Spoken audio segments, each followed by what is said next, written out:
Voy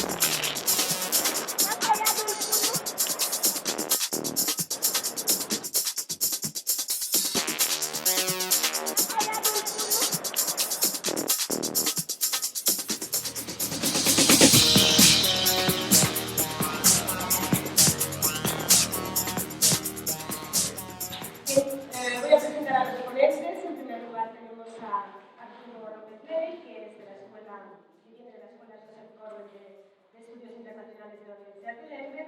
Y en segundo lugar tenemos a Iván León, que vive aquí en España, está haciendo su tesis doctoral en la Universidad Autónoma de Barcelona. Voy a hacer una breve presentación de los dos intervinientes y después ya pasaremos a hacer las exposiciones y abrir el diálogo con el público. Arturo López Levi, él nació en Cuba y hizo sus primeros estudios universitarios en el Instituto Superior de Relaciones Internacionales de Cuba y de allí después pasó por Israel, ¿no? Salió ¿cuál fue la Universidad de Israel? Luego pasó a la Universidad de Ottawa y de hizo un máster de Relaciones Internacionales y después a la Universidad de Carleton en Ottawa y en Columbia de Nueva York, y ahora mismo pues está ya en la Escuela Josep Corbel de la Universidad de Denver. Él, además de desempeñarse como docente allí, ha escrito numerosas revistas y participa también en prensa y en programas de divulgación en diferentes cadenas en Estados Unidos y también inclusive aquí en España, donde también ha colaborado en varios medios.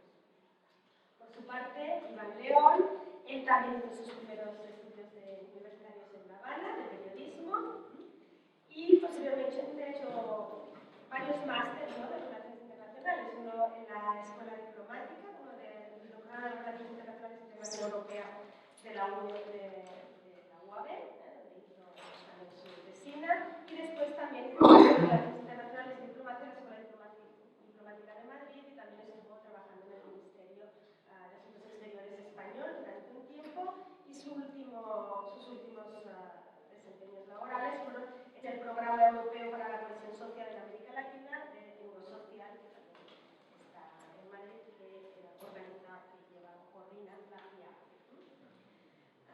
Bien, por eso vamos a abrir ya los debates. A Arturo López Levi le vamos a pedir, hemos pedido que nos explique un poco cuál es el alcance de estas reformas que abarcan tanto de los aspectos económicos como aspectos ya más políticos y sociales, ¿no? ¿En qué consisten estas reformas? Bueno, yo básicamente quería discutir tres temas. Primero, ¿por qué el gobierno cubano adoptó estos cambios? ¿O cuáles son las causas de estos procesos? Segundo, ¿qué caracteriza a la reforma económica y al proceso de liberalización política que está teniendo lugar allí? Por ejemplo, ¿qué metas se ha planteado el gobierno cubano? ¿Cuál es la práctica concreta de los cambios efectuados? Y cómo estos procesos se inscriben en la dinámica histórico-institucional cubana. En este sentido, yo creo que una pregunta importante a hacerse con estos procesos que están teniendo lugar es hasta qué punto crean lo que en ciencias sociales se denomina dependencia de sendero, o en inglés se le dice path dependency. O sea, que una vez que un proceso entra en determinado rumbo, en determinado sendero, crea dinámicas catalizadoras que fuerzan a otros cambios. O sea, primero, ¿qué motivan estos cambios? Segundo, ¿cuáles son sus características y hasta qué punto crean dinámicas de dependencia del sendero? Y en tercer lugar, esto es parte de un trabajo que yo hice para una organización que se llama en Washington la New America Foundation, y lo hice por contrato y tenía que cubrir las implicaciones que tenía para las relaciones con Estados Unidos. Después, si quieren, yo les puedo dar el website, pueden buscarlo ahí, New America Foundation, Cuba, y pueden encontrar lo que yo digo.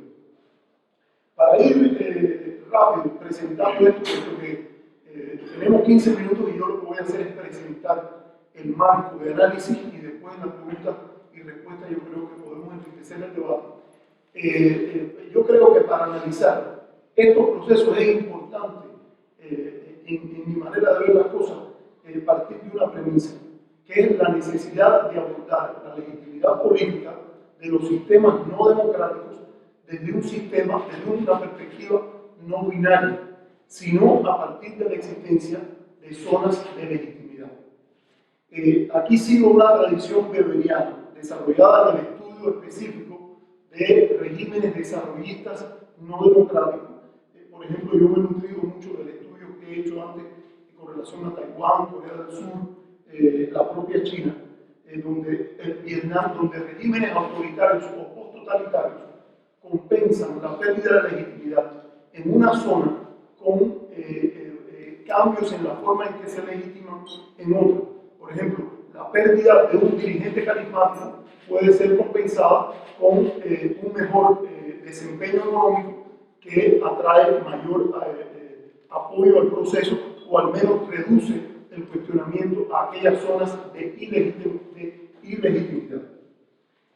A partir de esa premisa yo creo que hay dos implicaciones importantes para Cuba. La primera es mirar a Cuba o la transición que está teniendo lugar en Cuba como un proceso en el cual el régimen político transita desde un régimen o completa la transición desde un régimen totalitario a un régimen post-totalitario en la tipología clásica de Alfred Stefan y el español Juan Lins. Lins y Stefan dividen los regímenes no democráticos y en razón de 4 arenas fundamentales: movilización, pluralismo, liderazgo e ideología. Y algo que es muy importante en esto de las arenas de legitimidad es que la forma en que funciona un sistema post-totalitario, por ejemplo, en términos de liderazgo, es esencialmente distinta, puesto que emerge un tipo de liderazgo colectivo institucional donde antes existía un liderazgo generalmente de tipo carismático. En términos de movilización, por poner el otro ejemplo que es muy importante, el régimen de tipo totalitario tiende a demandar una incondicionalidad en el apoyo al régimen, mientras que un régimen post-totalitario se conforma o incluso promueve la aquiescencia.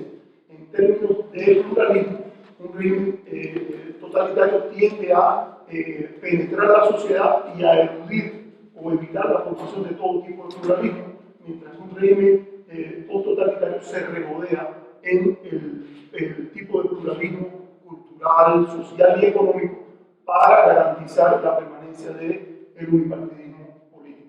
Entonces, esa es una implicación, yo creo que es importante de lo que voy a decir. Y segundo, que la Revolución Cubana como evento histórico, porque ese es donde empieza el origen del régimen actual cubano, tuvo un carácter dual. Por una parte fue un régimen, una proyección de un proyecto comunista típico que fue característico a partir del leninismo en la Guerra Fría y desde la época de la Revolución de Octubre, con un importante contenido totalitario, pero también tiene un componente nacionalista que es central a la historia cubana y que engarza con las aspiraciones cubanas a renunciar los términos de su relación con la superpotencia que está a solo 90 millas, y hay un elemento de soberanía, de legitimidad ahí asociado, que en mi opinión es la última reserva que tiene el régimen, incluso a partir del colapso de la Unión Soviética en 1991. Entonces, vamos a discutir las 3 preguntas que yo mencioné. Básicamente trataré de discutir 2 de ellas nada más, y la otra, la de las explicaciones externas, la dejamos para la sesión de preguntas y respuestas. La primera, ¿por qué el gobierno hace estos cambios? Yo creo que el gobierno hace estos cambios en respuesta a 3 crisis fundamentales.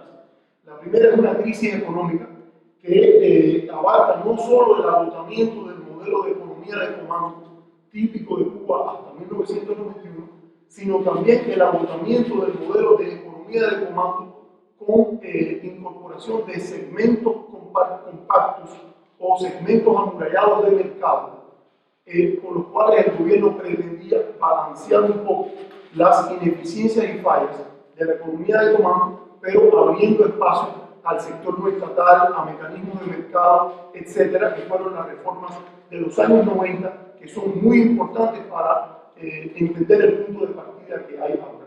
Ese tipo de modelo también estaba haciendo agua por dos razones fundamentales. Primero, porque agotó sus variantes de desarrollo, y segundo, por las crisis asociadas a la crisis económica mundial y las incertidumbres relacionadas con el apoyo que venía de la Venezuela chavista.